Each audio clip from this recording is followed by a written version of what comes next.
Hello dear students, welcome back to Smart Knowledge. प्यारे बच्चों, इस वीडियो में हम प्रैक्टिस करेंगे शिक्षा निदेशालय की ओर से दिया गया वार्षिक अभ्यास प्रश्न पत्र कक्षा 6 और संस्कृत का ये पेपर रहेगा। ठीक है, काफ़ी इंपॉर्टेंट रहने वाली है वीडियो आपके लिए, क्योंकि यहाँ से आप इंपॉर्टेंट क्वेश्चंस कवर करने वाले हो जो एनुअल एग्जाम में आपकी काफ़ी हेल्प करेंगे। सो वीडियो को एंड तक ज़रूर देखिएगा। और यहाँ पर इस चैनल पर आपको सभी सब्जेक्ट के प्रैक्टिस पेपर मिलेंगे विद सॉल्यूशन, तो इसीलिए चैनल को भी सब्सक्राइब कर लीजिए। सबसे पहले आपको यहाँ पर सामान्य निर्देश दिए गए हैं। सभी प्रश्न अनिवार्य हैं। खंड क दिया गया है आपको अपठित अवबोधनम, यानी ये जो खंड क है ये आपकी बुक से नहीं लिया गया है। क्लियर, 8 अंक के लिए। खंड ख रचनात्मक कार्य दिया गया है 12 अंक के लिए। खंड ग अनुप्रयुक्त व्याकरण है 18 अंक के लिए। और खंड घ रहेगा पठित अवबोधनम, जो आपकी बुक से होंगे 22 अंक के लिए। तो देखिए, खंड क अपठित अवबोधनम दिया गया है, तो सबसे पहले इसको करेंगे। अधोलिखितम अनुच्छेदम पठित्वा प्रदत्तानाम प्रश्नानाम उत्तराणि संस्कृतेन लिखते हैं। तो आपको जो अनुच्छेद दिया गया है इसको पढ़कर प्रश्नों के उत्तर जो है वो संस्कृत में लिखने हैं। विद्यालय प्रतिदिनम विद्यार्थी उत्साहेन आगच्छन्ति। विद्यालय में प्रतिदिन विद्यार्थी जो है उत्साह के साथ आते हैं। आप भी खुशी खुशी स्कूल जाते हो। ते सर्वे स्वच्छ वस्त्र धारणम भवन्ति। वे सभी स्वच्छ वस्त्र धारण करने वाले होते हैं। विद्यालय उद्याने सुंदराणि पुष्पाणि विकसितानि सन्ति। विद्यालय का जो बगीचा है उसमें सुंदर फूल खिले हैं। अत्र अध्यापिका विद्यार्थी भयम नूतनम ज्ञानम प्रदत्ति। यहाँ पर जो अध्यापक हैं विद्यार्थियों को नूतनम होता है नया ज्ञान प्रदान करते हैं। यानी आप भी स्कूल में जाते हो बच्चे, तो सभी कुछ नया सीखने चाहते हो अलग अलग सब्जेक्ट का। विद्यालय जीवनम सर्वेषां मनसि आनंदन जनयति। विद्यालय का जीवन जो है विद्यालय का जीवन सबके मन में आनंद उत्पन्न करता है। उसके बाद अब यहाँ पे एक पद में उत्तर देने हैं आपको। विद्यार्थी कुत्र प्रतिदिनम आगच्छन्ति। तो विद्यार्थी जो है प्रतिदिन कहाँ आते हैं, तो कहाँ आते हैं, विद्यालयम आ जाएगा। कहाँ आएंगे छात्र, विद्यालय में आते हैं, तो विद्यालयम। उद्याने कानि विकसितानि सन्ति। जो बगीचा है उसमें क्या खिले हैं, तो इसमें क्या खिले हैं बच्चों, तो यहीं से आप देख लेंगे उसमें पुष्पाणि खिले हैं, यानी फूल खिले हैं, तो इसमें आ जाएगा पुष्पाणि। नेक्स्ट देखिए, के विद्यार्थी भय ज्ञानम प्रदति। कि जो विद्यार्थियों को जो है नया ज्ञान कौन प्रदान करते हैं, तो कौन प्रदान करते हैं इसमें, अध्यापका। तो क्या आ जाएगा, अध्यापका। नेक्स्ट देखिए, पूर्ण वाक्य में उत्तर देना है। विद्यालय जीवनम की जनयति। कि विद्यालय जो है वो जीवन में क्या एक तरह से देता है। ठीक है, तो यहाँ से आ जाएगा विद्यालय जीवनम सर्वेषां मनसि आनंदम जनयति। कि आनंद देता है, सभी के जीवन में खुशी पैदा करता है। तो यहाँ से लेकर यहाँ तक आपका क आंसर हो जाएगा। क्लियर है, आ का क लिख देंगे। उसके बाद नेक्स्ट देखिए, सुंदराणी पुष्पाणि कुत्र विकसितानि सन्ति। सुंदर पुष्प जो है वो कहाँ पर खिले हुए हैं, तो यहाँ से इसका आंसर लिख देंगे। विद्यालय उद्याने सुंदराणि पुष्पाणि विकसितानि सन्ति। विद्यालय के उद्यान में जो है सुंदर पुष्प वो खिले हुए हैं, तो यहाँ से इसका आंसर हो जाएगा। नेक्स्ट देखिए, यथा निर्देशनम उत्तरतः दिए गए हैं। पुष्पाणि अस्य पदस्य एक वचनम रूपनम अस्ति। तो पुष्पाणि का एक वचन रूप क्या होगा, तो पुष्पाणि का एक वचन रूप हो जाएगा यहाँ पे पुष्पम। विक्षन्ति इति पदम कस्मिन् लकारे सन्ति। विक्षन्ति में कौन सा पद जो है वो आपको बताना है, तो इसमें कौन सा है, इसमें लट लकार है। विद्यालय प्रतिदिनम विद्यार्थी उत्साहेन आगच्छन्ति। अत्र की क्रियापदम अस्ति। इसमें क्रियापद आपको बताना है, तो इसमें क्रियापद क्या है, आगच्छन्ति, इसके अंदर क्रियापद हो जाएगा। नेक्स्ट देखिए, अस्य अनुच्छेदस्य कृते उपयुक्त शीर्षक जो है संस्कृतेन लिखते हैं। आपको जो ये दिया गया है अनुच्छेद, इसका जो शीर्षक है वो आपको लिखना है। तो ये जो अनुच्छेद जिस भी बारे में होता है वो आपको लिखना होता है। तो ये अनुच्छेद किसके बारे में है, सारा इसके अंदर विद्यालय के बारे में वर्णन किया गया है, तो इसका शीर्षक भी आप क्या लिख देंगे, इसका शीर्षक भी विद्यालय हो जाएगा। ठीक है, विद्यालय है जो इसका शीर्षक रहेगा। नेक्स्ट देखिए, खंड ख दिया गया है रचनात्मक कार्य 12 अंक के लिए। अधे प्रदत्तानि चित्राणि दृष्ट्वा मंजूषायां प्रदत्त शब्दानां सहायता चत्वारि वाक्यानि रचयतः। तो इसमें आपको पिक्चर देख के, चित्र देख के 4 वाक्यों का निर्माण करना है चित्र देखते हुए। क्लियर, तो इसमें सबसे पहले आपको यहाँ पर एक जो शाखा है उसके ऊपर यहाँ पर पक्षी दिखाई दे रहे हैं। तो ये फर्स्ट का हो जाएगा, वृक्ष से शाखायाम नाना वर्ण पक्षिणः उपविशन्ति, कि वृक्ष की शाखा पर अलग अलग रंग के पक्षी बैठे हैं। ठीक है ना, अलग अलग रंग के हैं सारे, तो नाना वर्ण पक्षिणः उपविशन्ति, उपविशन्ति मतलब बैठना। क्लियर। उसके बाद देखिए ये जो है हाथियों का समूह है, तो इसमें क्या आ जाएगा, गजहा समूह, गज जो है हाथी वो समूह में चल रहे हैं, चलंती। क्लियर, ये सेकंड का हो जाएगा।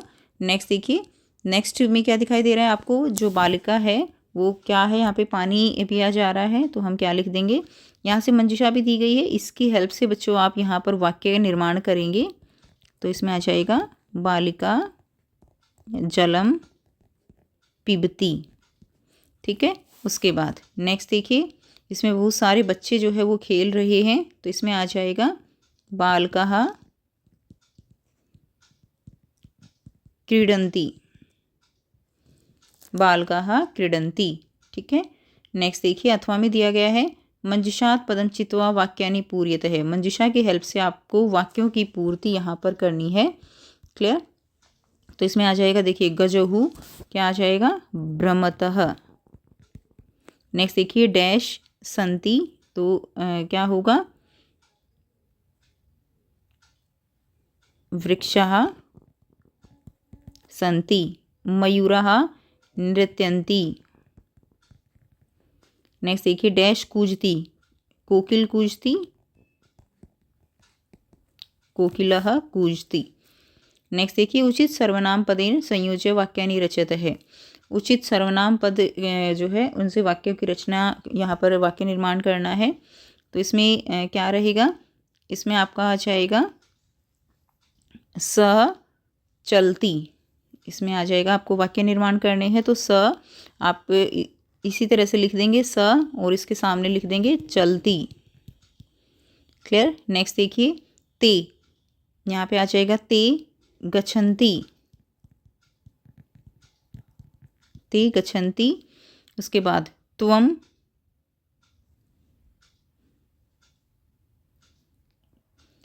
उसके बाद त्वम देखिए, त्वम आ जाएगा त्वम खादसी। ठीक है। और आवाम, यही आ जाएगा आवाम धावावह, धावा यानी दौड़ना, हम दौड़ते हैं। क्लियर। तो ये आंसर रहेंगे। नेक्स्ट देखिए, खंड ग दिया गया है अनुपयुक्त व्याकरण के लिए, इसमें आपका क्या रहेगा, वैधा अधोलिखिताम उदाहरणानाम अनुसारम रिक्त स्थानानि पूर्यतः, रिक्त स्थानों की पूर्ति करनी है, तो इसमें आ जाएगा वैदः, इसमें आ जाएगा वैदे और वैदः। नेक्स्ट देखिए, इसमें आ जाएगा चक्रम, चक्रे, चक्राणी। ठीक है, ये आंसर रहेंगे। नेक्स्ट देखिए, अधोलिखितानाम उदाहरणानाम अनुसारम रिक्त स्थानानि पूर्यतः, अस्ति, स्तः, सन्ति। उसके बाद है अस्मि, स्व, स्मः। क्लियर। उसके बाद क्वेश्चन नंबर 6 है, स ते तत ता इतेभ्यः शब्देभ्यः उचित सर्वनाम पदम चित्वा रिक्त स्थानानि पूर्यतः। तो यहाँ पे आपको उचित रिक्त स्थान, उचित पद चुनकर और रिक्त स्थानों की पूर्ति करनी है। जैसे लता अस्ति, तो लता की जगह हम क्या लिख सकते हैं, सा अस्ति। इसी तरह पिपीली के चलता है, तो इसकी जगह हम क्या यूज़ कर सकते हैं, ते, ते चलता है। उसके बाद नेक्स्ट देखिए, चटकाः कुजन्ति, तो चटका की जगह क्या यूज़ कर सकते हैं हम, ता कुजन्ति। दीपकः वदति, तो स वदति। फलम पतति, तो क्या आ जाएगा, तत् पतति। ठीक है, ये आंसर रहेगा। नेक्स्ट देखिए, अंकानाम कृते मंजुषात् चित्वा उचित पदम पूर्यतः, तो यहाँ पे आपको अंक दिए गए हैं जिनको आपको संस्कृत में लिखना है। तो ये क्या है, यहाँ पर ये 2 है और ये 5 है, तो ये कितना है, ये 25 है। ठीक है, इस तरह से लिख के बता रही हूँ। तो ये क्या हो जाएगा, ये हो जाएगा पंच विशति। उसके बाद नेक्स्ट देखिए, ये कितना है, ये 33 हो जाएगा। तो ये हो जाएगा त्रय। तो यहाँ से आप काउंटिंग है उनको कंप्लीट कर लेंगे। तो ये कितना है, ये 25 है, तो पंच विंशति। ये हो जाएगा 33 है, तो त्रिय त्रिंशत। 49 नवचत्वारिंशत। और 68 हो जाएगा अष्टषष्टि। उद्याने अष्टषष्टि वृक्षा सन्ति। उसके बाद नेक्स्ट देखिए क्वेश्चन नंबर 8 है उदाहरणुगुणम समयम अक्षरे संख्याभिरावा लिखता है। तो यहाँ पे समय दिया गया है जिसको आपको संस्कृत में लिखना है। तो देखिए आपको ये 1 से 10 तक सारी गिनती इस तरह से याद होनी चाहिए, तभी आप ये लिख पाएंगे। तो ये 9 बजे हुए हैं, तो 9 बजे के लिए हम क्या लिखते हैं बच्चों, हम लिखते हैं नववादनम। क्या लिखेंगे, नववादनम। ठीक है। उसके बाद ये है 3:45। 3:45 के लिए हम क्या लिखेंगे, वादनम भी लिख सकते हो आप, वादने भी लिख सकते हो। तो इसमें लिखेंगे हम पादोन चतुर्वादने। ठीक है, पादोन चतुर्वादने हो जाएगा। उसके बाद नेक्स्ट देखिए 6:30 है, तो ये हो जाएगा सार्ध षटवादनम। नेक्स्ट देखिए 4:15 है, तो 4:15 के लिए हम क्या लिखेंगे, सपाद चतुर्वादनम।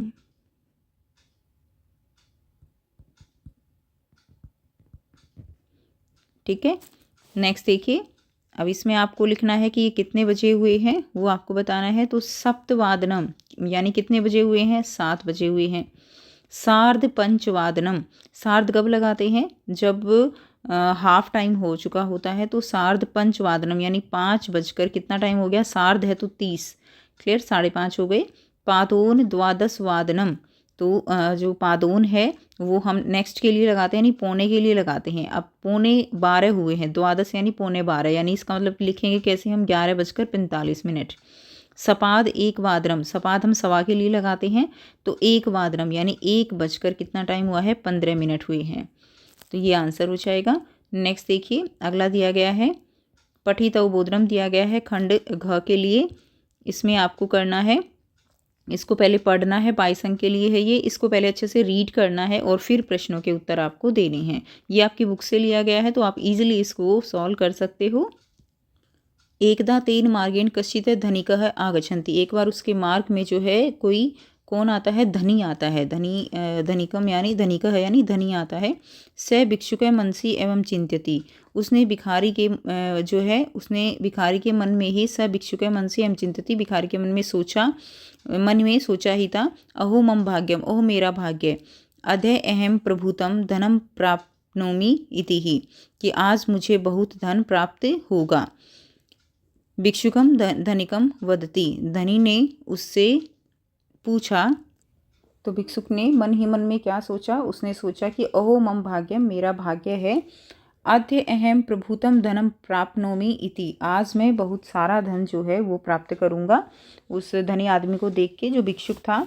भिक्षुक धनिकम वदति, भिक्षुक ने धनी व्यक्ति से कहा, आर्या अहम अतीव दरिद्रम अस्मि, कि हे महोदय मैं बहुत गरीब हूँ, कृपया दान करें। ठीक है, कृपया दानम करोतु इति, कृपया जो है क्या करें, दान करें।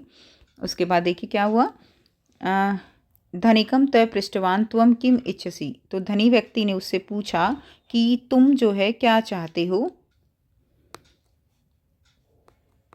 आर्य अहम प्रभुतम धनम इच्छामि, तो उसने क्या कहा कि महोदय मैं बहुत सारा धन जो है वो चाहता हूँ।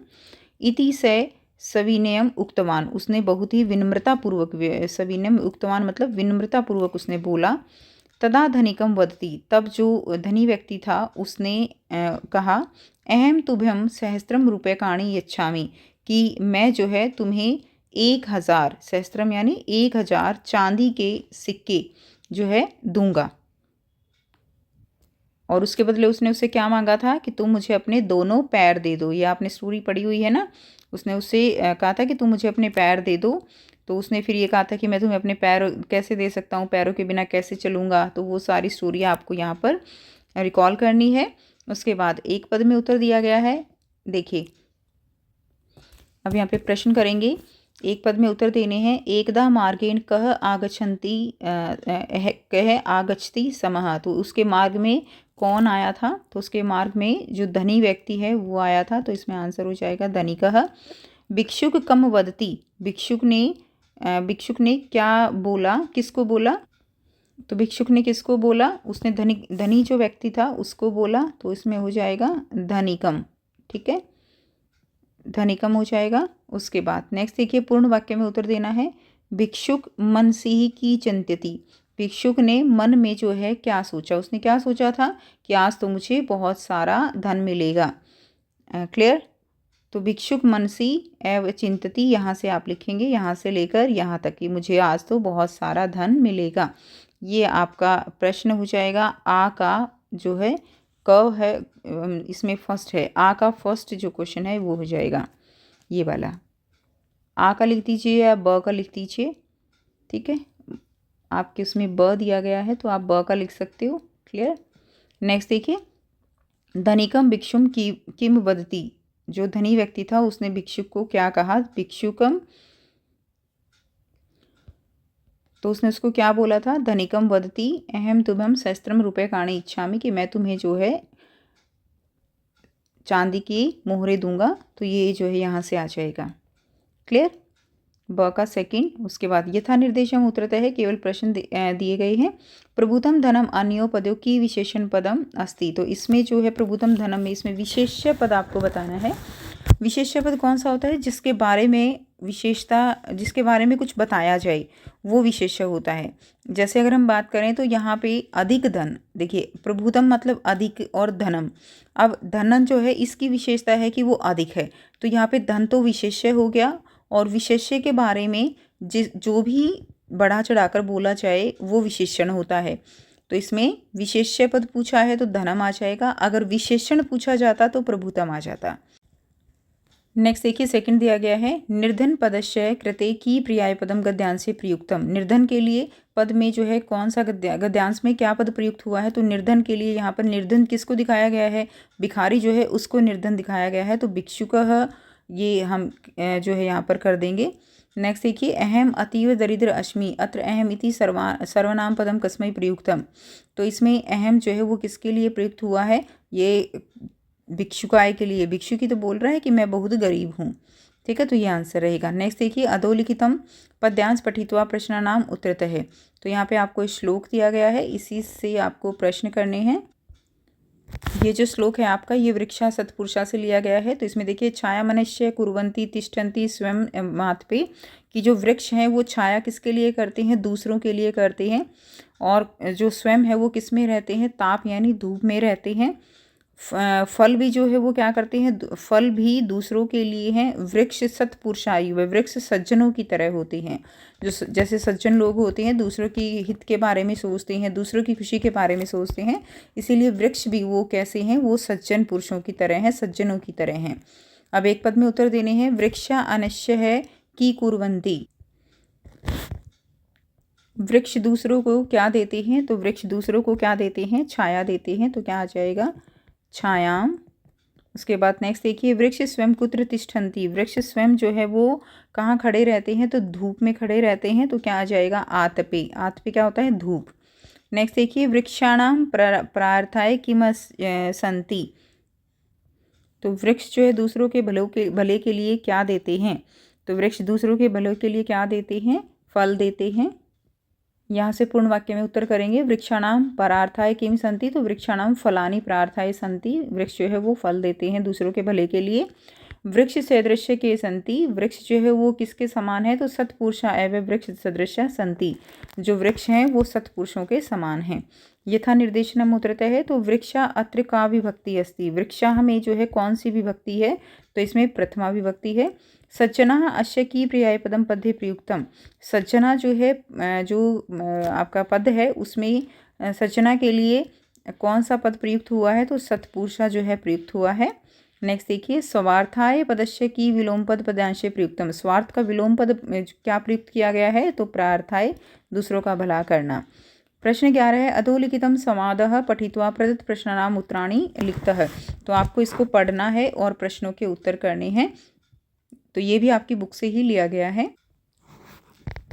तो संवाद पढ़ना है। माधव नाम का है एक बालक है आसीत। माधव नाम का एक लड़का था। सह स्वप्ने स्व शरीरस्य अंगानि दृष्टवान। उसने सपने में अपने ही शरीर के अंग जो है वो देखे। तानी परस्पर चर्चा कुर्वन्ति। समय वे आपस में चर्चा कर रहे थे, बात कर रहे थे। पाद है वदती, ठीक है, पैर कहता है अहम श्रेष्ठ, मैं श्रेष्ठ हूँ। मम कारणेन माधव चलती, मेरे कारण माधव चलता है। हस्त अनुक्षणम वदती, हस्त जो है हाथ तुरंत कहता है अरे अरे। मम कारणे माधव लिखती, मेरे कारण माधव लिखता है। गृह कार्य, घर के काम करता है। वस्तुनि आन्यति च, वस्तुओं को लेकर आता है। अतः अहम एवं श्रेष्ठ है, तो मैं भी क्या हूँ, श्रेष्ठ हूँ। ठीक है, कि मैं ही श्रेष्ठ हूँ। माँ बिना माधव किमपि द्रष्टुम शक्नोति किमह इति नयनम वदती, मेरे बिना माधव कुछ भी देख नहीं सकता, ऐसा आँख कहती है।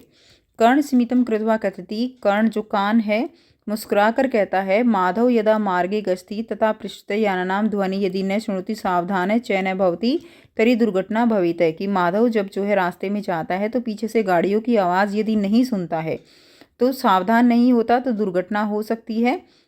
माधव मम कारणेन एवं शिक्षक उपदेश श्रुत्वा ज्ञानवर्धति, माधव मेरे कारण जो शिक्षक हैं, जो टीचर्स हैं, उनके उपदेश सुनता है और उसका ज्ञान बढ़ता है। संगीत सुनता है और आनंद की अनुभूति करता है। तो इस तरह से सभी अंग अपने अपने आप को क्या बता रहे हैं, सभी अंग जो है खुद को सर्वश्रेष्ठ बता रहे हैं कि हम श्रेष्ठ हैं। एक पद में उत्तर देना है। बालकस्य नाम किमह आसीत, बालक का नाम जो है वो क्या था। तो यहाँ पर बालक का नाम क्या है, माधव, तो लिख देंगे आप माधव।